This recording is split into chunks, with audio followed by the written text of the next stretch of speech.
So hello everyone, welcome to Moumita's dream. আজকের recipe bread cutlet. এখানে নিয়েছি বেশ কয়েকটা ব্রেডের স্লাইস। একটা ছুরির সাহায্যে এর সাইডগুলো কেটে বাদ দিয়ে দেব। তো এবার হাতের সাহায্যে ব্রেডগুলোকে টুকরো টুকরো করে ছিঁড়ে নেব।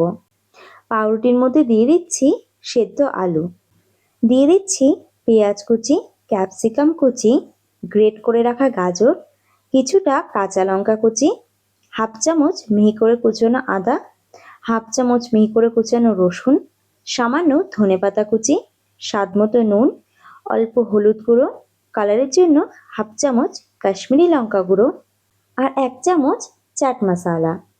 এবার এই সব কিছুকে হাত দিয়ে ভালোভাবে মাখিয়ে নেব। ব্রেডটাকে মাখিয়ে নেওয়া হয়ে গেছে। এবার অল্প কিছুটা ব্রেডের মিশ্রণ নিয়ে হাত দিয়ে চ্যাপ্টা শেপে গড়ে নেব। তোমরা তোমাদের পছন্দ মতো যে কোনো শেপে বানিয়ে নিতে পারো। কাটলেটগুলো শেপে তৈরি করা হয়ে গেছে। এবার এই কাটলেটগুলো হালকা ব্রেড ক্রাম্বসে কোট করে নেব।